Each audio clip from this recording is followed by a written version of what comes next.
Hello, and welcome to Shedding the Bitch Radio, where you can discuss, debate, and get advice on how to discover and shed the bitches of fear, insecurity, self-doubt, and negative mindsets so you can realize your dreams and life purpose and create and accelerate the riches you want in life. Join us here live every Tuesday at noon Eastern and dialogue with us at 818-572-2910. You can also chat with us at Blog Talk Radio /SheddingTheBitch or share your stories on our website at sheddingthebitch.com. Whatever the bitch is that's holding you back from living your life to the fullest, it's not worth giving up the riches in life that you deserve. So call in now and let Bernadette Bowes know what's holding you back. 818-572-2910. Good day, everyone, and welcome to Shedding the Bitch Radio. We have such a great conversation today, so strap up your boots, get your pen and paper, and just dig in, because we're going to be talking failure and ambition, and that they're not dirty words. They're actually awesome words that we all need to be embracing. But before we get into all of that, just a few announcements. We've had some great episodes that you need to check out on sheddingthebitch.com, on blogtalkradio.com, Apple Podcasts, anywhere you get your podcasts, or you can go to our YouTube channel, which is Bernadette Bowes, Shed the BTV. All right. Now, our last episode was our Ask Me Anything. It's the first Tuesday of every month where I take your questions, stories, and challenges and provide you some tips and advice. And this past conversation that we had, it was all business. And we talked about how do you stand out when so many people are now online and there's so much noise and so much traffic online now. How do you stand out and kind of rise to the top? We also talked about how do you get recruiters or even your application kind of up to the top as well, because many of you are applying for new jobs and whatnot, and yet you're not getting any responses from recruiters and you're feeling as if you're only hearing crickets out there when it comes to all the hard work that you're doing. So we talked about that. And then lastly, we talked about how do you hire right? There's a right way to hire and there's a wrong way to hire. And our listener had gotten burned a couple times in his hiring process and wants to understand how to, what is he doing and how does he get it right? So take a listen and or a look, because we both record and video our sessions. So take a look for that. Then the week before we talked to Tammy Lynn Guns, all about navigating obstacles with ease. Wouldn't you love to do that? Just and overcome anything that you need to without getting all in your head about it. So check out that episode with Tammy Lynn Guns and a whole slew of other episodes. Again, sheddingthebitch.com, blogtalkradio.com, Apple Podcasts, and or our YouTube channel, Bernadette Bowes, Shed the BTV. I also want to thank our sponsors. We couldn't do this without them. First is Deborah Parker of Parker House Virtual Services, and she offers full service VA and social media support to small to corporate size clients. You can reach out to her personally. Tell her I said hi. She's my social media guru. And you can reach her at deborahparker.va@gmail.com. And of course, we have to thank the whole team over at North Georgia Tax Solutions, Debbie Snelling, and her crowd is just awesome when it comes to full service financial and tax services for small to corporate size clients all around the country, not just in Georgia. And you can check her out at ngtaxsolutions.com. All right. Again, we can't do it without our sponsors and without all of you. So thank you for being here.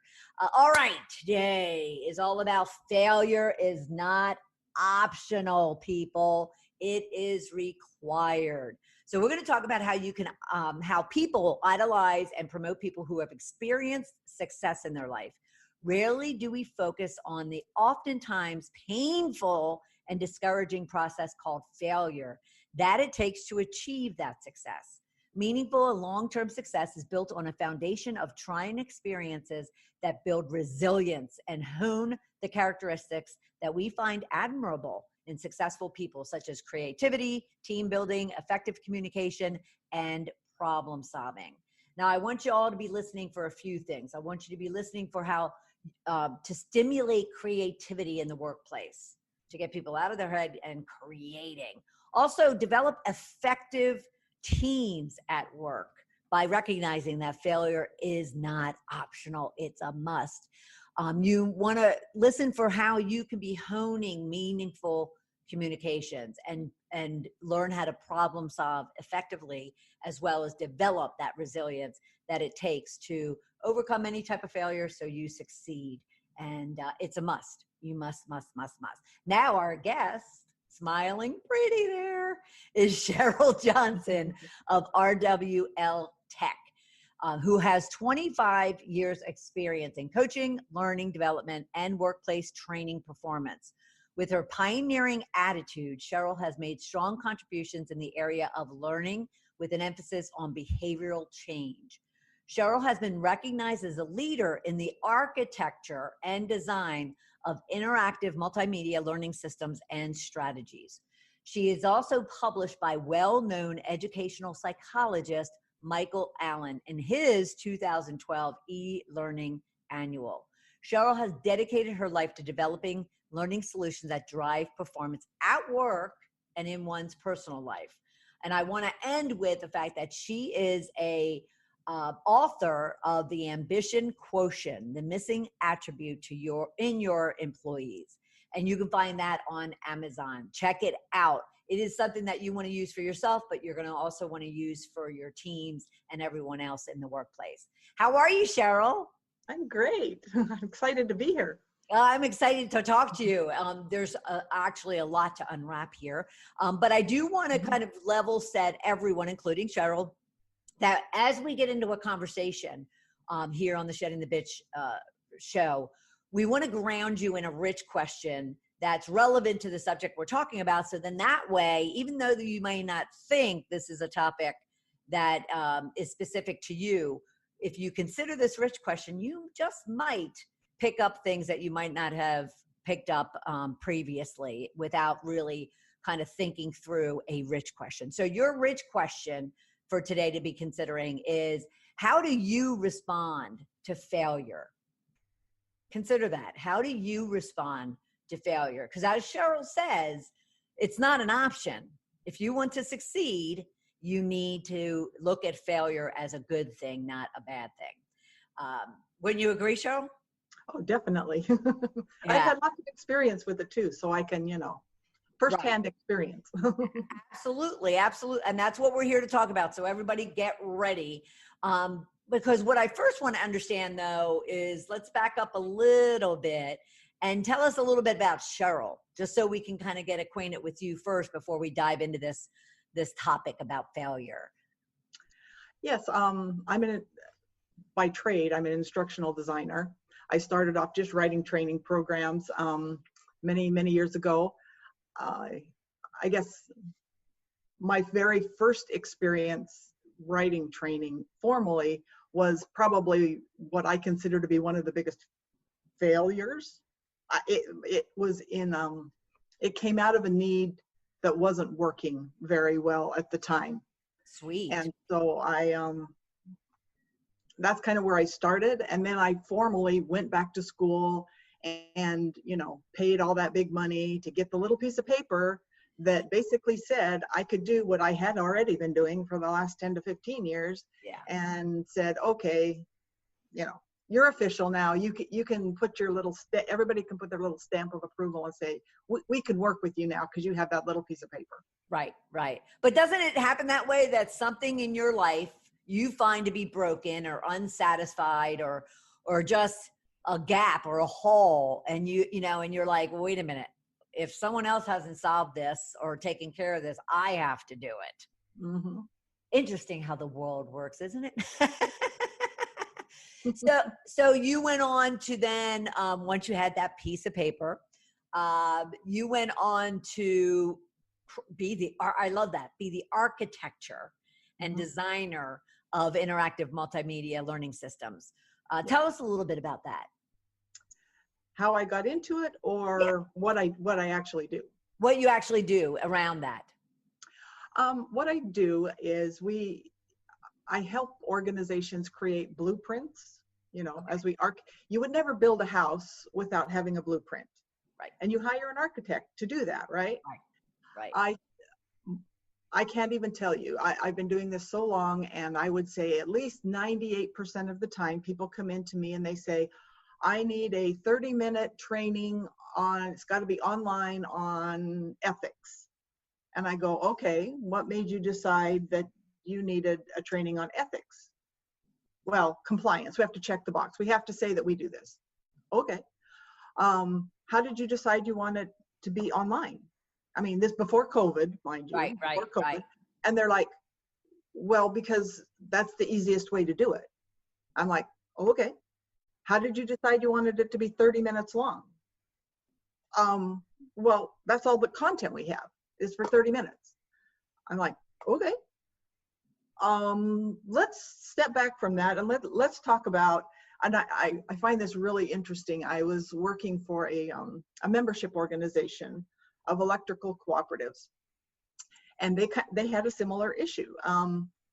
Most of the time when people come to me and talk about ethics or harassment in workplace, those kind of things, it's almost always, let's check the box. We need it for legal purposes to make sure that, if anything happens, we've got our tails covered here. Sadly, yep. But these people were actually experiencing issues in these areas.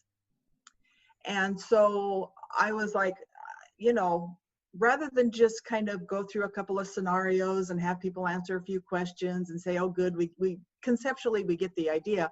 I was like, I think we really need to dig into this a little bit deeper and find out exactly where this problem is coming from. Because the people who are actually engaging in what some people considered harassment didn't see it that way. They saw it as being friendly, as being, open. But the other people weren't perceiving it that way. So this really wasn't so much of a harassment problem as it was a communication problem. And they just simply needed to find a different way to communicate what they thought were compliments. Right. And so that's why I really stress to organizations, let's dig in and find out what's really driving the need for this training or, that you want done. And if it's just to check the box, there's plenty of off-the-shelf compliance. We don't really need to go to all the trouble and expense of doing that. Right. But if you really are experiencing a problem, let's talk about that and let's find out exactly what's driving it and, get to the root cause analysis kind of thing. And when I work with organizations on that level, then they step back and go, oh, okay, that makes more sense. So that's why it's really important to just kind of back to the analogy of building a house. If you don't really care what kind of house you have, there's a ton of off-the-shelf blueprints you can get. Just go grab one and have somebody build it. But if you really want a custom house that's going to fit your needs, then let's talk about that. Right. And let's design it, customize it, tailor it to your particular need, and especially to make it user-friendly and accepted. Yes. Yeah. Yes. Because user adoption, I would think, is a big key. And if you can get it based on what it is that they need, they'll adopt it easier than if you didn't include them in the process. Yeah. And once again, going back to, my experience is that most of the time they say they care whether people adopt it, but they don't. They simply want to get it out there. Right. And then they wonder why their training budget is not, it's not generating any meaningful change in their organization. Yeah. And it's a drain and it gets a bad name. Yeah. Yeah. Wow. And define multimedia for us. Like when you say multimedia learning systems and strategies, you're looking at combining different strategies. That can be so many different things. When we think of multimedia, we typically think of online kind of learning, which it can be. But we can do simple, depending on what your needs are, we can do simple PowerPoint presentations and make them a little more interactive with couple bells and whistles, or we can take it to a new level and we can do some, drag and drop type activities, that kind of thing. Those are all still really basic level. But then we can start getting into more higher level simulations, which are much more fun and much more interesting and much more engaging. And it's interesting, and talking about failure, bringing this back to failure. Yep. What we've tried to do, and it is a little more expensive and a little more challenging, is simulate what happens in the gaming world. For someone to succeed in most, especially first-person shooter type video games, you have to fail.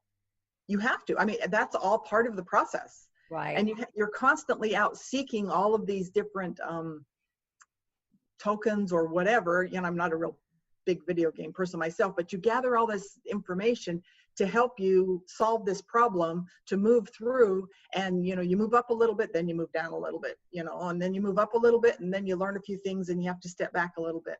But the whole concept of video games, which is, I'm sure we all agree, is extremely popular these days, it's all based on failure.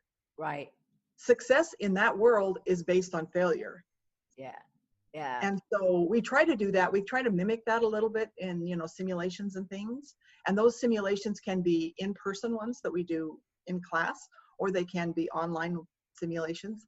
So simulations, gaming, just simply rewarding people for doing certain things, those type of things, all tend to fall under the umbrella of multimedia learning. Okay, good. Because I'm glad you segued into how it relates to failure, because that's what I was thinking. I'm sitting here processing. I'm thinking, okay, learning systems and failure. How do the two mesh? But let's go to the human factor here. Why do people have such a difficult time with failure? Because it hurts. And nobody wants to hurt. And going back to what you just said, how does learning systems, how does this really tie into training and learning?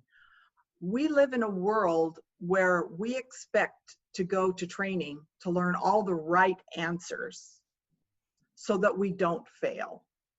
And our boss will send us to some kind of training so that we can learn all of these wonderful things to minimize the impact of risk-taking and failure when you come back into the organization, because it costs money.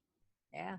Organizations, it doesn't just hurt emotionally, it hurts your bottom line. Right. And so those are the reasons why bosses don't want you to fail.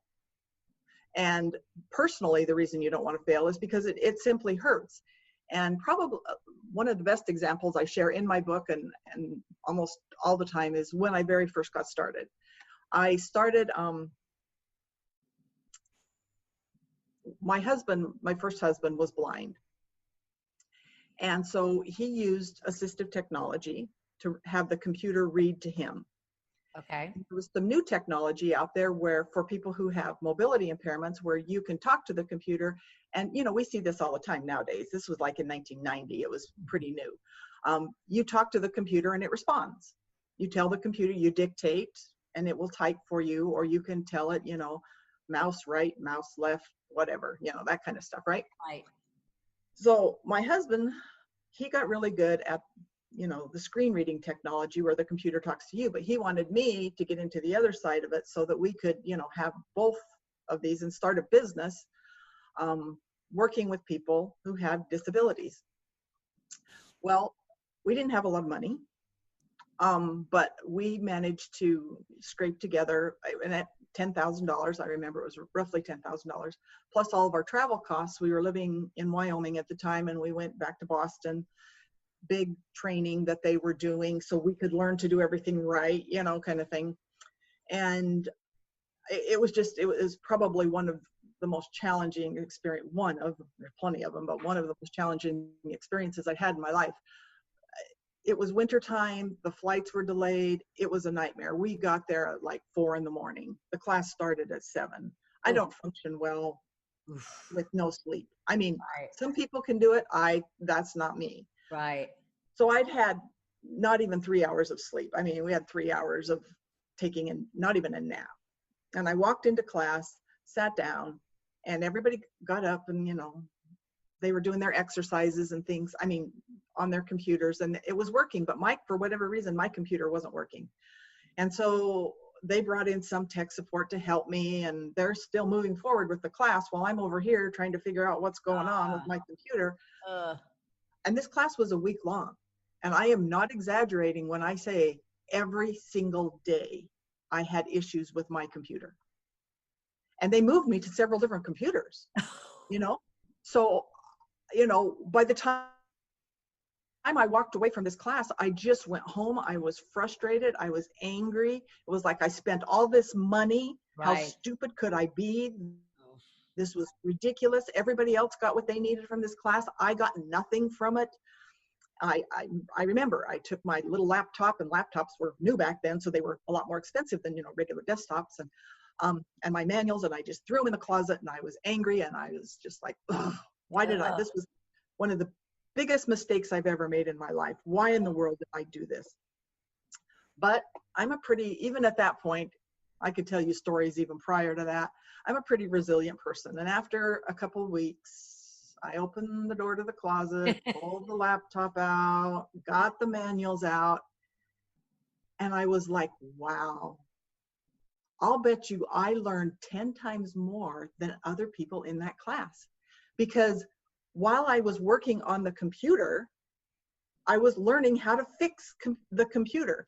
And back then, the hardware and the software weren't real compatible. So when we would go out and train people, we spent a lot of time troubleshooting technical issues, getting things to work. That was a big part of what we did. And had I not have had all that experience, and this was in the days before cell phones and all that, and email was just kind of new, but I lived in Wyoming. I would go train people out in the middle of nowhere. Wow. I had access to was a phone line, and I had to pray that somebody was going to answer, you know, the back east, you know, the time zone change. Right. And I had the manual that taught me how to talk to the computer, you know, so that it would recognize me and listen to me. But I had this other part of me too that knew all about this technical stuff that I had no interest in learning really. But that's what made our business so much more successful than other businesses, was that we weren't just training people how to use the technology. We could actually troubleshoot. Yeah, fix it. All issues. Nice. And that's what I tell people all the time is when we train people, we spend so much time making sure that everything works right in the training environment so that when they walk away, you know, they have step A, B, C, D that work. But it doesn't work. Right. But at the same time, you're that also way in real life.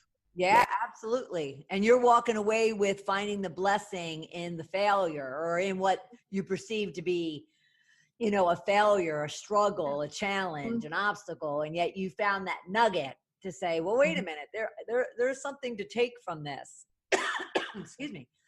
There's something to take from this, and not just throw it away and discard it and not appreciate it. That's awesome. Yes. That is awesome.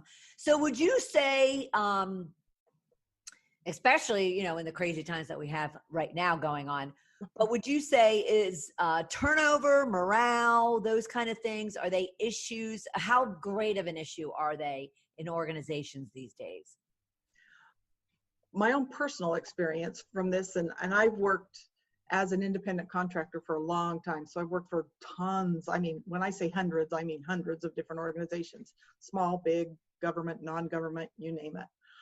And it just happened, COVID hit when I've been working for the University of California. I was out there on a contract, and they were very, very much into, I lived in Virginia, and I went clear to California because they wanted me on site.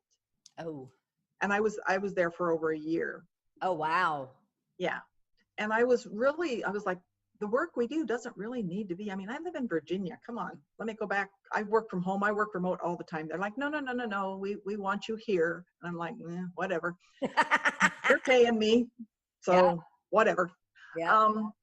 And it was interesting because that organization, even though things could be remote, every job that was done could easily be done in a remote environment. There was something about that, the personality of that group. Once we went remote because they had to, they really struggle it was really difficult for them because they're just the kind of people that would rather get up, walk next to the cubicle next to them and ask a question, Right. and get on instant messenger and just say, I'm used to instant message, just like, you know, instant message back. Yep. But they just don't like that. That's just something they don't like.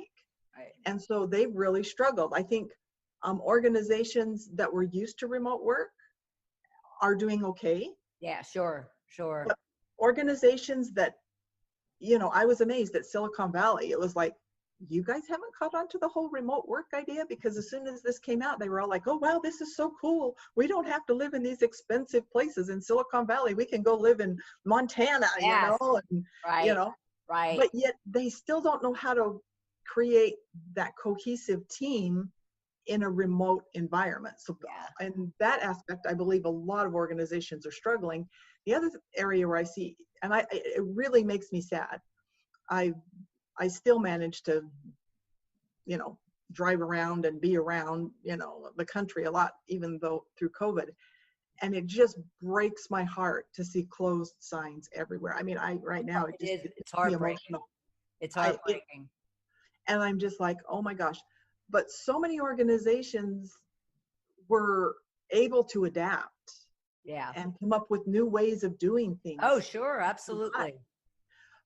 The other day I saw, you know, you go to the malls, and I'm not a big shopper, but, you know, I just see these malls shuttered, you know. But Amazon has a new partnership they're building with JCPenney and Sears, and they're going to use their facilities as warehouses and their products, you know. So it's not just the space.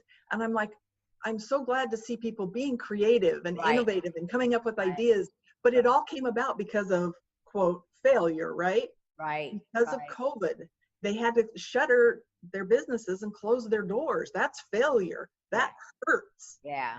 Yeah. You know, but some people are surviving, and some people are just going, hey, it's time for me to close shop and move on. And that's okay too. That's not a bad thing. No, well, that's what I was going to get to when it comes to, you know, these stores that are shuttered and whatnot, and failure.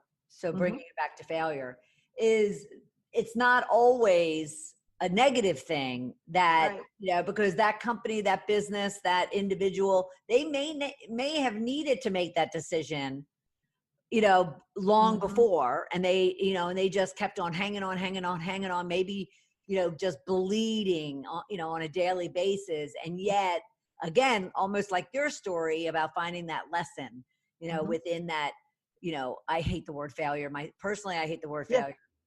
It's like, I prefer misstep or something, because it's like it's not a failure. It's just a lesson to be learned about how to, you know, how to pivot and adjust. But, you know, it's so true. And yet people are being so hard on themselves. But it's interesting because many years ago, I came up with this, you know, failure is not an option, it's required kind of thing. And I had so many people say that don't use the word failure. People don't like that word. And I was like, no, nobody likes the word. Right. Nobody likes that concept. Right. I agree that there's lessons learned, all of those nice, warm, fuzzy, soft things. And I'm not saying, you know, that's not important. That is important. But from my own personal experience, when I fail, if I just look at it as, oh, that was a lesson learned, great, move on kind of thing. If I fail and I feel like I fail, and if it hurts, I will then, and it kind of ties back into ambition, that's where I dig deep.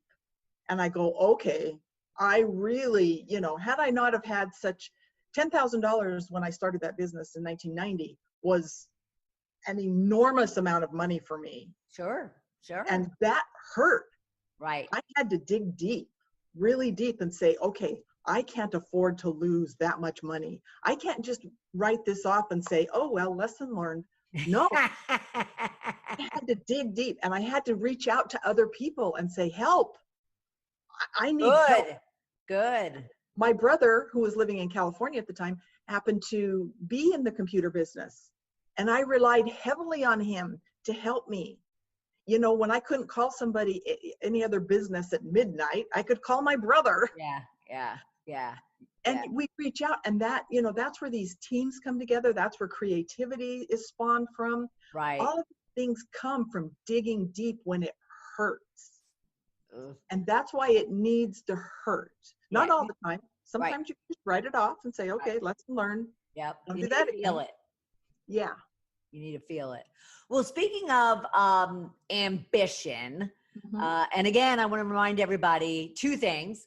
One, I want you to go to smartlearningforbusinesssuccess.com, smartlearningforbusinesssuccess.com, and check out, everything about Cheryl and what she does, but also check out her book, The Ambition Quotient, The Missing Attribute in Your Employees. And of course you can find it on Amazon, but go to her website and learn all about her, and then hit that buy the book button and it'll take you to Amazon. But check it out. So let's talk about failure and ambition. What's your take on it?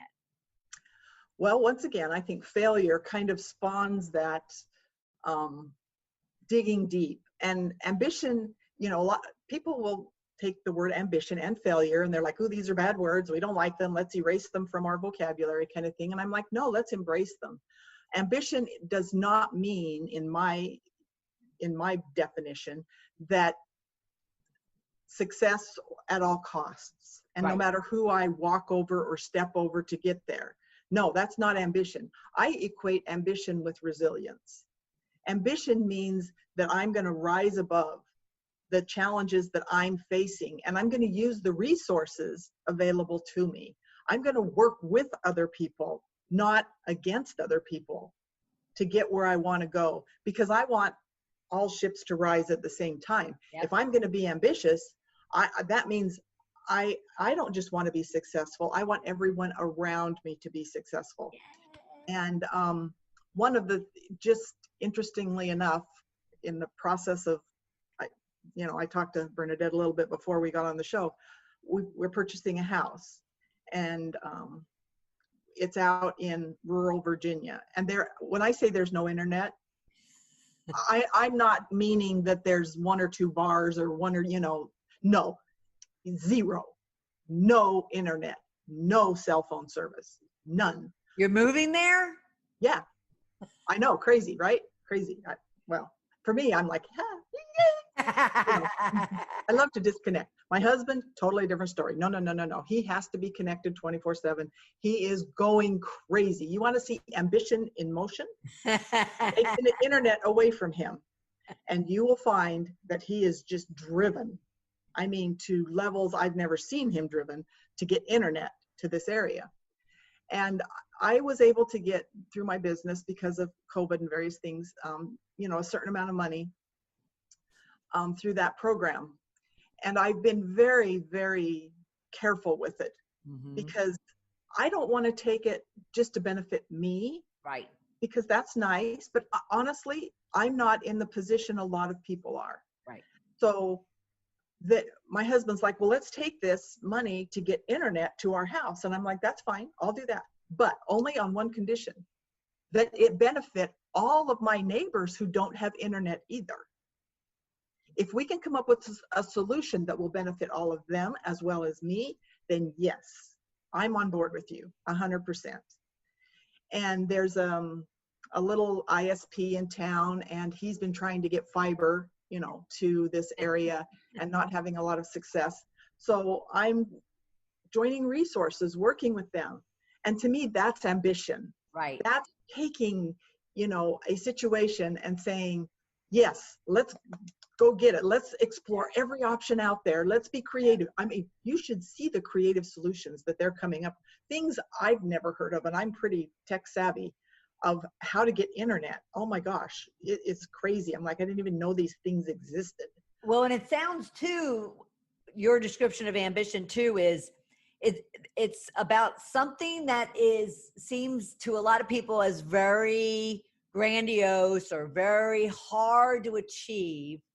And yet an individual looks at it like you did with this Wi-Fi situation. An individual's looking at it like, yeah, it might be big, and it might seem unachievable, but if I pull all my resources together, that be people, monies, whatever, then like you said, we can get creative. We can come up with ideas. We can come up with solutions. we can work as a community, as a collaborative, Yeah. to get it done. Is that a good take on what your idea of ambition is? It is, and it's interesting because, and I hate to, I refuse. I'm not going to get into politics here, because it's so toxic these days. Yes. But it seems in the world of politics, everything is black or white. It's either you're on this side of the fence or on this side of the fence. Right. And we hate each other if we're not on the same side. Yeah. And this, I talked about earlier, this membership organization that I work for, they work with electrical cooperatives, and we don't have time to get into this, but if you ever go look at the story of electrical cooperatives and how they came about to bring electricity to rural America in the 1940s, when it's kind of the exact same thing as the internet right now. Electricity was becoming a household necessity. Commodity. Yeah, exactly. People in urban areas had it, but people in rural areas didn't. The internet, especially with COVID and education and all that, is becoming, you have to have it. Yes. But it's not there, and Right. You just don't build it overnight. Right. So one of my other websites, it's called the fifth principle.coop. That's one of my big initiatives right now, is forming co-ops to bring broadband to rural communities. Nice. And if you look up and understand what a cooperative is, there's food co-ops, credit unions are co-ops, a lot of electrical providers in rural areas are co-ops. Once you start understanding the concept of cooperatives, there's housing co-ops, all kinds of co-ops. It's bringing people together to work and solve problems on a local level.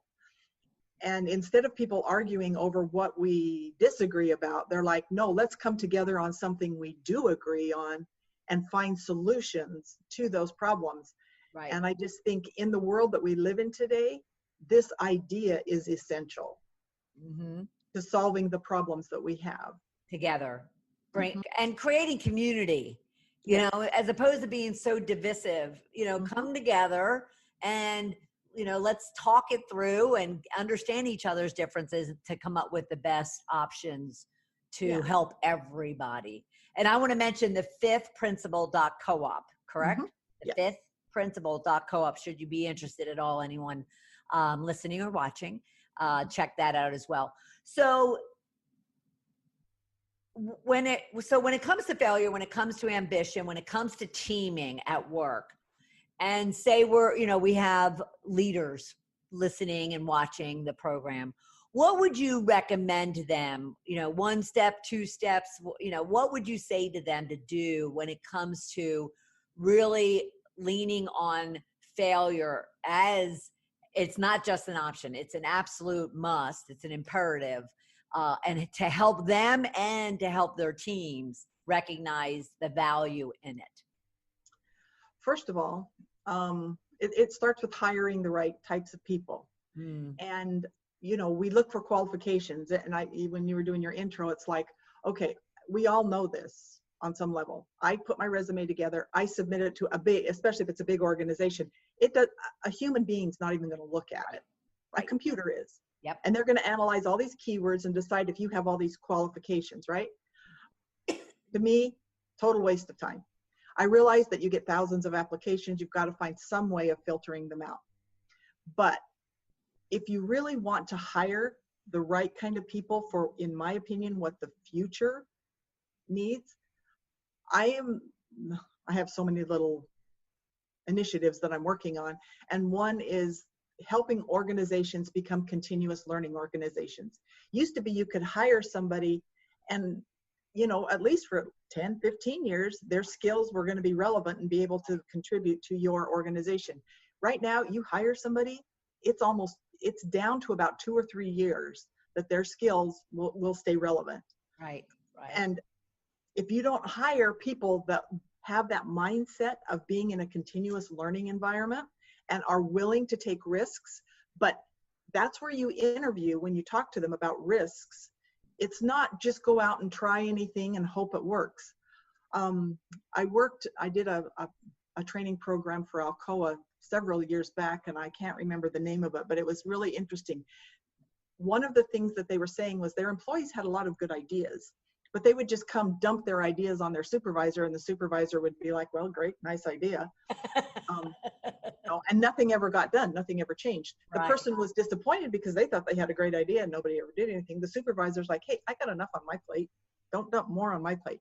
So what they said is, if you're going to come to us with a well-researched solution. Yep. Look through, and they gave them all of the different criteria, blah, blah, blah. Yep. And then make it actionable so that when you bring this idea, you can then lead the initiative. Right. Okay? Right. And so you're giving people an opportunity to learn more about your business, to learn about whatever, particular skill set that is that you're talking about. You're honing ambition, and it also lends itself well to team building because you feel like you're part of a team. You feel like you're all in this together. Yeah. And being listened to. Yeah. So I think hiring the right people, but say you're not in a position to hire nowadays, that's a reality. And all you have to work with is what you currently have. Once again, taking the same idea and saying, hey, this whole environment is changing the way we do business. We need your help. We need your ideas. We need your creativity. Mm-hmm. So here's this little template that says, if you have ideas, follow this little checklist, put it together, put a plan together, and bring it to us. Yeah. And get together with your teammates, work together. Right. Yeah. Just because they were managing the way they did yesterday doesn't mean they can't change how they need to manage and lead today into the future. Mm-hmm. And it's funny because being in the training industry, organizations, I should say, will bring in these tremendous big training programs and all these complicated models for change management and blah, blah, blah. I'm like, read my book. It's super short. It's full of very simple anecdotal stories, kind of things that will tell you, you want to make little changes today that will make a big difference in the future. This is crazy because people are like, well, you're just, undermining your own business here. I need business. I want business. I want to come help your organization. I want you to hire me, but I'm more interested in being a missionary for these kind of ideas. Right. I would rather you read my book and take the simple ideas you can and implement them than hire some, big expensive company to come in and manage all this change management program. Yeah. Yeah. Change can be so simple. Mm-hmm. Yet we think it's this big, complicated, mass monsoon when it can just be a little ripple instead of a monsoon. Just take a little ripple. And her little ripple, Cheryl Johnson's little ripple, is her book, which is a big book, not a big book. It's a big, rich, what you need to do type of book. The Ambition Quotient, the missing attribute in your employees. Go to smartlearningforbusinesssuccess.com and learn all about Cheryl and everything that she does and everything that we've talked about today, as well as you can go right to Amazon to get the book and get the book for yourself, get the book for your team, get the book for the company, to embrace it. As she said, you can use her book and apply some simple things for not only for change, but also for honing meaningful conversations and for problem solving and for dealing with failure and ambition in a very positive, constructive way that will then bring your teams together and add benefit and value, even in the most trying of times, like some are dealing with today. But one thing I wanted to mention, Cheryl, is I think you're right in that there are a lot of companies thriving out there. And there's companies that are just surviving, and then there's companies that are dying. And so, I think everybody needs to make a decision of which bucket would you like to be in. And if you want to be in I know thriving is such an overused word these days, but if you want to be in that thriving modality, then check out her book, The Ambition Quotient, the missing attribute in your employees. Thank you so much, Cheryl. I so appreciate you being here. Thank you for having me. I'm excited to share my message. Oh, you are so welcome. And I want to share a few other things, everyone. So bear with me. But I want you to go to smartlearningforbusinesssuccess.com, obviously. There it is. Also go to, on Facebook, it's RWL Tech. And I love guests that make it easy. So Facebook, Twitter, and LinkedIn, it's all RWL Tech. And you'll find Cheryl. So take a look for her, study up on her, call her, hire her, and also check out her book. Yes. But thank you so much. I appreciate you being here. Thank you for having me. You are very welcome. And for everyone here, we will be back next Tuesday at noon Eastern Time for another episode of Shedding the Bitch Radio. Have a rich, prosperous week, everyone. Bye. Bye. Thank you for listening to Shedding the Bitch Radio with Bernadette Bose. Join Bernadette every Tuesday at noon Eastern as she helps you shift your bitches to riches. And the dialogue is always going on at sheddingthebitch.com. See you next week.